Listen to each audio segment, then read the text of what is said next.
59/4. ఒక్కసారి స్కోర్‌ని ఇమాజిన్ చేయండి.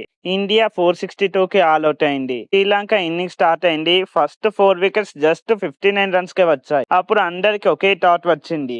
ఇక వీరు త్వరగానే ఆల్ ఔట్ అయిపోతారేమో అని అనుకున్నారు. కానీ శ్రీలంక అక్కడి నుంచి 284 వరకు వెళ్ళింది. అంటే 59/4 నుండి 284. ఈ కమ్‌బ్యాక్‌కి రీజన్ ఎవరు? ఒక సూపర్ స్టార్ కాదు, ఒక మ్యాసివ్ పార్ట్నర్‌షిప్ కూడా స్టార్టింగ్‌లో కనిపించలేదు.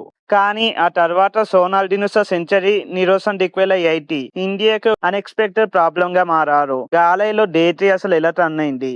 పరండి కంప్లీట్ డీటెయిల్స్ వీడియోలో మాట్లాడుకుందాం. ముందుగా డే 3 స్టార్ట్ అయ్యేసరికి ఇండియా ఆల్రెడీ కమాండింగ్ పొజిషన్ లో ఉంది. India first innings finally 462 runs కి ఎండ్ చేసింది. డే 3 మార్నింగ్ లో ప్రసిద్ కృష్ణ త్వరగానే అవుట్ అవ్వడంతో ఇండియా ఇన్నింగ్స్ క్లోజ్ అయిపోయింది. ఇక అసలు పరీక్ష శ్రీలంక బ్యాటింగ్ కి ఉంది. ఎందుకంటే 462 కి రిప్లై ఇవ్వాలి. అండ్ గాలే పిచ్ లో ఇండియా దగ్గర జడేజా, కుల్దీప్, మానవ్ సుటార్ లాంటి మంచి స్పిన్నర్స్ ఉన్నారు. అండ్ శ్రీలంకకి ఇది అంత ఈజీ బ్యాటింగ్ అయితే కాదు. శ్రీలంక ఇన్నింగ్స్ స్టార్ట్ చేసింది. ఇండియాకి కావాల్సింది ఒక్కటే, ఎర్లీ వికెట్స్.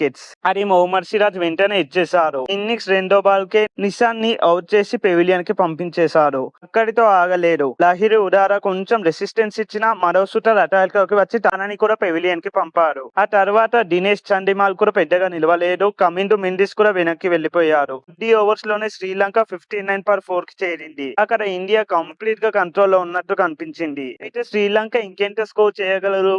100, 150, 200 అని అనుకున్నాం. కానీ క్రికెట్ లో ఒక డేంజరస్ స్పేస్ ఉంటుంది. టాప్ ఆర్డర్ కొలాప్స్ అయిన తర్వాత కూడా lower middle order fight back ఇస్తే గేమ్ సడన్లీ స్లో అవుతుంది. అదే ఈ రోజు కూడా గాలిలో జరిగింది. అప్పుడు క్రీజ్ లో ఒక ఎండ్ లో ఉన్న సోనాల్ డినుసా, మరో ఎండ్ లో ఉన్న నిరోషన్ డిక్వెలా కలిసి ఒక పని స్టార్ట్ చేశారు. వికెట్స్ ఇవ్వకూడదు.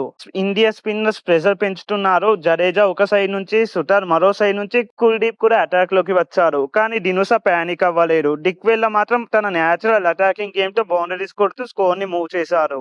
అండ్ స్లోలీ శ్రీలంక కొలాప్స్ నుంచి బయటపడడం స్టార్ట్ చేసింది. ఇక్కడ డే 3 యొక్క బిగ్గెస్ట్ నంబర్ వచ్చింది. అదే 146 రన్స్. డినుసా అండ్ డిక్వెల్లా మధ్య వచ్చిన పార్ట్నర్షిప్ ఈ 146 రన్స్. దీంతో శ్రీలంక 90/5 నుంచి ఈ పార్ట్నర్షిప్ వల్ల ఇన్నింగ్స్ ని కంప్లీట్ గా స్టెబిలైజ్ చేసుకున్నారు. కానీ సెంచరీ కంప్లీట్ చేసిన వెంటనే ఇన్నింగ్స్ లో 90 వికెట్ గా వెళ్లిపోయారు. చివరికి లహిరు కుమార కూడా అవుట్ అయ్యారు. దీంతో శ్రీలంక 284 కే ఆల్ అవుట్ అయిపోయింది. ఫస్ట్ మనం అడిగిన క్వశ్చన్ గుర్తుందా?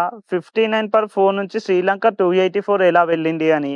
ఇక్కడ ఆన్సర్ ఒక ప్లేయర్ కాదు, 3 థింగ్స్ కాంబినేషన్. ఫస్ట్ నంబర్ 1 డినోసాస్ patience, number 2 Dickwella's counter attack, ఇక నంబర్ 3 వీరిద్దరి మధ్య వచ్చిన 146 రన్స్ పార్ట్నర్షిప్. ఇదే అసలు టర్నింగ్ పాయింట్.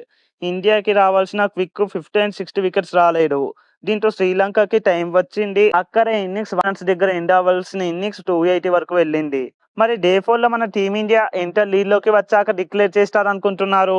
200, 250 లేదా 300? మీ ఒపీనియన్ ని కామెంట్ లో చెప్పండి. ఇక ఈ వీడియో నచ్చితే లైక్, షేర్ అండ్ సబ్స్క్రైబ్ చేయడం మర్చిపోవద్దు. మరో వీడియోతో మళ్ళీ కలుద్దాం. Thanks for watching. జై హింద్.